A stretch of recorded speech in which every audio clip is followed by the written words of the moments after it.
Hi there guys, welcome to Greek TV London.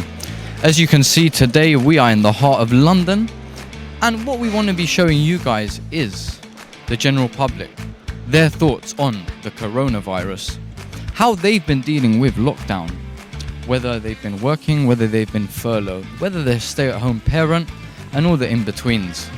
And of course lastly, what we're going to be doing is asking people what they think about what Boris Johnson's speech will be on Monday. Guys, let's take a look around. So, right now, I'm with Pamela and Peter. And I want to ask you guys, Pamela, Peter, what are your thoughts exactly on the coronavirus? I just want life back to normal. I just want us all to get on with back to the gyms, opening our restaurants, saving our hospitality industry, saving people's jobs. I think once they have vaccinated the old and the vulnerable, we should just move on to getting life back to normal. We're both Irish, but for me, travel restrictions. Look, there's nothing we can do. Coronavirus is here. We have to face up to it, and we just have to live by the rules. And if we live by the rules, we'll get out of it. Simple as. Thank you very much, guys, for that input. And during this time, how has it directly possibly impacted yourselves? Have you guys been all right? Have you maybe had any stories that you can give, just in general? Okay. Well, I've been very lucky because I work in construction, but I've got key worker status because I've been working on infrastructure and Ministry of Defence projects which needed to proceed during the lockdown. So in actual fact, it hasn't affected me because I've been working all the way through. And I liked that. As I said, the only issue was the travel, and the other issue is supply of product and delays in outputs and stuff because other people are furloughed or using it as an excuse for poor service, basically. Well, that's great, Peter. Honestly, thank you for that input, because this is the thing. We've seen so many people say how different they found lockdown, where certain people have got made redundant. Certain people are enjoying it more, where they've been put on furlough and they're able to save the travel money and things like that. So, of course, now is one of probably what we're all waiting for. This coming Monday, of course, we got Boris's speech. I want to ask you guys, what do you think he might be speaking to us about? Okay, I think it'll be a very positive speech, to be honest. I think it'll all be about positivity. I think, because I'm a Remainer, and if we just discuss Brexit for a few minutes, I think that in some ways the coronavirus has played a little bit into Boris's hand, because there is no doubt that the UK are world leaders in the vaccination programme. Yes. And I think he will say that had we remained in Europe, that wouldn't have been possible, that he couldn't have taken this solo run. But by being free of the shackles of Europe, he was able to do it. But that's not actually true. And I suppose I want to put the record straight that yes, because I'm Irish and we're in Europe and we're European. But we also have a thing called a common travel area because we're within the British Isles. So we're playing in two games, really. And I think the UK we're always playing in two games, in that they were in Europe, but they also had a lot of power in Europe. So I believe myself that if the UK were still within the European Union, they still could have taken this solo run with the vaccine because they had so much freedom at the table. So I think, what will Boris's speech be about? I think it'll be about being free of Europe, about the vaccination, about positivity, about being the first country in the first world to open up because they're so far ahead. So I think that'll be the spin, myself. And I think that's probably a good spin. But unfortunately, the world can't open up until everywhere is vaccinated. So while the UK may have an advantage at the start, it's like a three-legged race. The other person will pull them back at some point. But on that note, I wanted to ask you, I've said to certain people that they think in April to June they might de-restrict lockdown. But so many people are saying, why don't you keep us in lockdown for maybe a couple more months until the rate is at zero, to the point we can see a future without coronavirus in the UK. What? Without coronavirus, this is something we are now going to live with. This is a virus that's going to be here, and there'll be different variants, and every single autumn they'll be giving you a different vaccine for the newest variant. So we have to learn that this is part of our new world. So in lots of ways we can't keep hibernating. We have to come out, and the fallout for people's mental health in lockdown must be huge. You know, there wasn't a need for psychologists before and therapists, but there's much more demand for them now because people are fed up in their homes. They're fed up being locked down, and it was okay while it was a nice summer last year, but winter's been very tough on people, and people just need to get back out and keep moving and see friends and do some nice things and spend some money. Spend money. Yeah, well, I think, you know what I mean, there's always been that thing, that English strong upper lip, you know, and just get on with it, you know what I mean, like, just get on with it. There's been too much faffing around. Pamela's right, coronavirus is here. You know what I mean? So it's, you know what I mean, there's not going to be a magic tablet or a magic, you know, injection that's going to get rid of it. It's not. It's here. There's like, it started off, it was COVID-19. Then there was a new variant from Kent. Then there was the Brazilian variant. The now South African variant. There's going to be the Greek variant and the Cyprian variant, and you know what I mean? This is life, you know? So what's going to happen is that we're going to be constantly tweaking, but there is no point in just sitting at home and waiting for, you know, just letting our life just drift past us because, you know, strong upper lip, man, move on, you know what I mean? We won the war, you know? Would you say then the strong will survive? Yes? Well, it's survival of the fittest, you know? And, you know, I've learned this myself. The people who are in the life-saving business have to continually retrain, you know? So, you know, you have to continually get up. You have to keep going. You have to retrain. You have to stay out there. Embrace change. This is the new world. Thank you very, very much for taking the time out to speak with us. Thank you. If you have any feedback as well as the TV channel, you know, please send us an email at greektv@hotmail.com. So, we've come down to the very famous square. Yes, Trafalgar Square, guys. Just to conduct a few more interviews with the public. Of course, there is a lot more people down here having a look at the beautiful sight. I don't know if you guys know this, but Trafalgar Square was named after the battle for Trafalgar. And of course, that's what it commemorates. So guys, let's head down to the fountains and let's get a couple more interviews. I'm Stuart. Hi, I'm Suzanne. Hi there guys, thank you very much for taking the time out. So of course, as I've just told you, we are out here in London and we're just getting opinions and views about, you know, the coronavirus, what lockdown's been like, and of course, Boris's speech on Monday.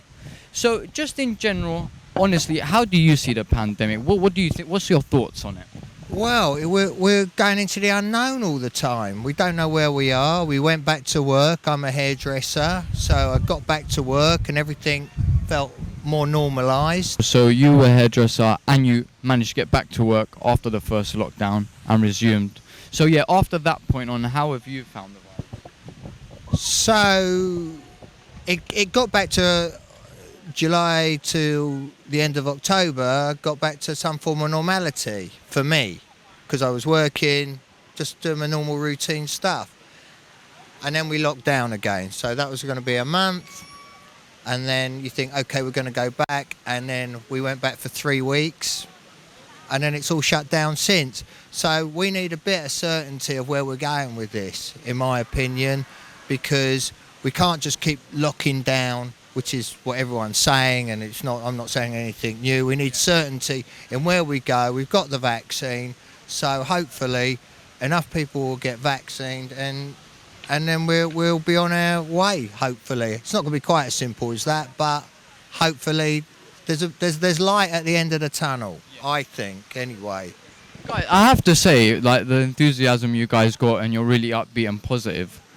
During the lockdown, of course, because you both said you were hairdressers and, of course, you know, the works had to stop for a bit.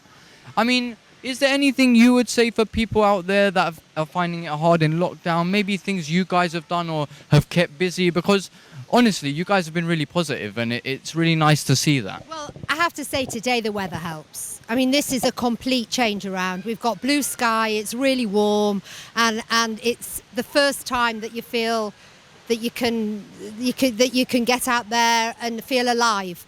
That makes a massive difference. When you wake up every morning and it's grey, rainy, freezing cold, then you just want to stay in, and your mental health plummets, you know. But when it's really hard, and it must be excruciatingly hard to live alone, not have family around you, not be able to, you know, you think you go back to the basics. Can you pay the bills? Can you afford heating, food, electricity? Do you have a warm bed at night? And must be hell for people that don't have those things. And I think that's where the virus has taken us back to basics. Are people eating? Are people sleeping somewhere warm and dry? And then then you think about your own lives and what you've got, and we've got kids, we've got to keep them upbeat.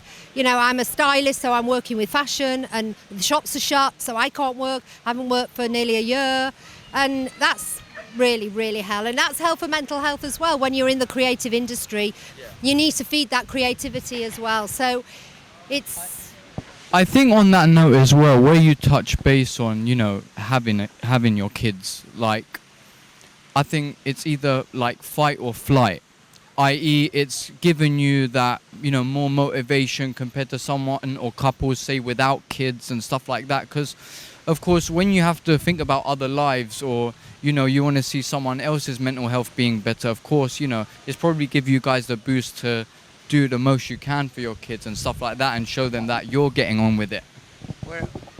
There's been a complete turnaround in our family, actually, because our kids aren't kids, they're 26 and 24, both working. One's working from home and she just uses it on the laptop. One's an artist, goes to a studio, and they're both working. So we've had a complete turnaround where the kids are working and the adults aren't. Yeah. So it's really, really cool. And guys, so and this coming up Monday, of course, we've got Boris, you know, doing his speech. What would you like to hear from it? I mean, you know, there's been hearsay that apparently in April he thinks that's when he's going to start lifting the lockdown.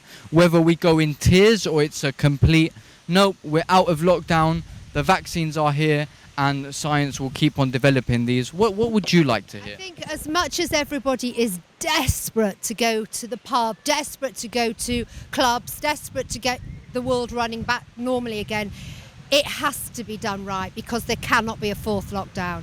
People will go just so low in their self-esteem and everything. It's just, so a fourth lockdown definitely can't happen. So whatever steps he takes, it has to be slow and carefully thought about. On that note, would you say, regarding statistics in April, let Boris and of course the NHS give us those statistics, and then on that point he can make a decision? Because like we've interviewed others, they've said, Pany, it's great that they're saying April, you know, they'll start lifting lockdown, but at the same time, why don't they just keep us locked down until they know, you know, the figures are so drastically low that when you do come out of lockdown, it won't be getting transmitted again, or no other variants. Would you say that's a valid point, or? I think it's a good thought, but tell that to people that are not earning any money and not getting any help from the government and need to go back to work, and who literally need the basics in their lives. Sure, I'm guessing you would say the same. Well, what I'm going to say is that the figures are lower now, the infection rate's lower now than in October when I was working. So I get what's going on. We've got to go low, we've got to do all what we can. We've got the vaccine. Hopefully it stops a lot of transmission. I think we've got nearly 17.5 million people now vaccinated. It's going to be a big take up, and I think that's going to get the infection rate low, really low. Couple of things I don't understand what they're doing, like not vaccinating teachers. I noticed in September it all went up. The infection rate, it was all right July, August. Infection rate goes up September, hold it. Schools and universities went back. So, and then they're not in, you know, then the teachers have got to wait in line to get a vaccine. It's an odd call. It's an odd call, right? I would say they're front line.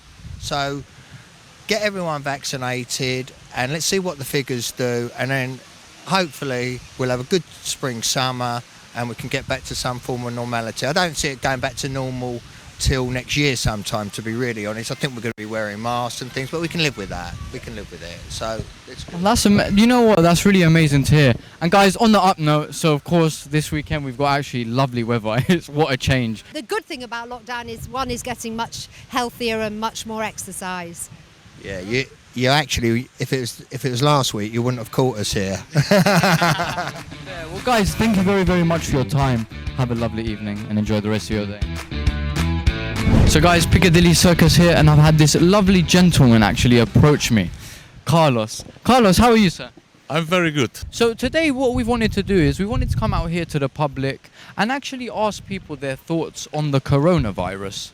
And a few more bits of detail, I will get into that a bit later on. Personally, Carlos, what do you see the virus as? A lot of people see it as a conspiracy. A lot of people see it as for the rich to get richer and the poor to get poorer. Some people think it is just a virus and it has come around.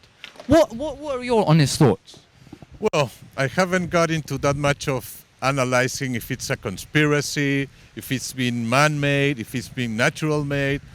The effect has been global, and I believe that it's been damaging everybody, not only the poor, but also the very poor and also the rich, because the rich that are honest, they are aware of this is not going to benefit every rich, will benefit a few rich, but will put more poverty in the people that is trying to be, like me, entrepreneurs and trying to make a living. So it's a world disaster for the majority, and it's been giving quite a lot of business opportunity to a minority. So it's on the balance, I think that it's been very, very bad. So I want to ask you personally then, have you had personal people in your life affected by it, where you've heard, you know, a loss of people or getting the virus, how bad it was? Maybe you can give us an insight into maybe your personal stories that you've heard from friends. Sure. At the moment, my brother is been 15 days struggling with oxygen, not in England, in Peru, where it's very, very complicated because there's no oxygen, there's no beds, there's no intensive care. And I have lost a few friends also. But everybody is struggling, and I think that the experience is very sad for everybody because you don't know how, there's no treatment. Every treatment is unique to that person at that moment when it gets the virus.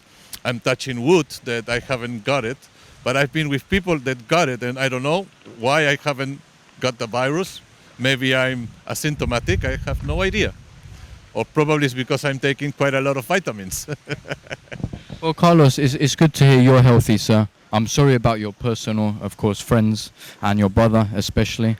On that note, of course, I want to keep it upbeat. On Monday, of course, Boris Johnson is going to be doing another speech, apparently giving us some updates. What do you hope for? He says... Well, I think that Boris Johnson and any world leader is concerned about releasing the lockdowns and getting people to start living normally. Living normally, it's like a trigger to get and again more infections and not knowing what's going to happen. I believe that we need to trust the science, and sure, there are plenty of people that is completely in a disaster, but financially is one thing. But if we keep doing this lockdown for a few weeks more, I believe that there's going to be more chances that when it opens, it's not going to close down again. Yes, correct. Carlos, funny enough you say this. We were interviewing a couple before, and they said the exact same thing. They said how maybe keeping it locked down for a little bit longer, it might actually help to keep the rate down, and then we can see a future. Then on the other hand, we had someone interview, and they said, but do not think that now COVID is here to stay, and that there will always be mutations from now on. So now it's up to science to give us new vaccines every year, and of course pick out the viruses that are detrimental to our health and very, volatile. Correct. Would you say if Boris says on Monday that he'd like to look into April to start doing tiers or start opening up lockdown, what's your personal thoughts on that? Well, I think that at this rate of vaccinations, there's quite a lot of more people being on the safe side. On the other hand, you have no idea what's going to happen. I believe that by releasing the lockdown too quickly can be complicated, because then again people will get in infections. But we need to live with this virus forever. This is not going to go. It's just that now hopefully they have better treatments, and the disease is not going to kill that many people. It will always kill like any other disease, like the flu, like cancer, like many other diseases. It comes to stay with us, and that's the world. We need to live with virus, and virus are going to be always happening, and we can't stop that nature. We need to just feel like there are plenty of other things that we need to do to improve. Better treatments, better hospitals, better ways of communicating with people. Carlos, thank you so much. Giri. As you can see, we are in the middle of Leicester Square. Behind me, due to the pandemic, guys, was a really bad loss. So behind me here, as you can see, you've got Empire Cinemas and of course the Grosvenor Casino. Right next to them was a very famous cabaret bar known as Café de Paris, hosting the likes of Frank Sinatra, Judy Garland and Noel Coward. Of course, hosting for such famous people in the theatre, you know, we never thought it'd shut down, and due to the pandemic, they did. They officially closed their doors, which is such a shame. It was open from 1924 and even went through past World War II, where it actually got struck by a huge bomb. Of course, it got renovated, and then they started using the theatre again. So guys, being in such an iconic place here in central London, let's see what the public here have got to say. Lorenzo, nice to meet you. Gabriel, nice to meet you. Today we wanted to ask the public and you guys, what are your thoughts on the coronavirus? Well, I must say, coronavirus has been quite disruptive, and I guess everybody now knows it. However, I think it's a great moment to rethink about what we do in our country, the way we also live our life. So it's all about seeing the good perspective about things. So that's what I think about. But of course, I mean, a lot of deaths is not a great thing, but we have to see the positive side on this. And guys, sorry, you seem really positive about stuff. I mean, what is it? Have you guys found things to do in lockdown or stuff? Have you been working on furlough, or have you just been proactive and doing more things to keep you busy and stuff? How have you found it? Yeah, I actually been working from home for the past year. And I've noticed that we had lots of stuff to do, to self-improve, your skills.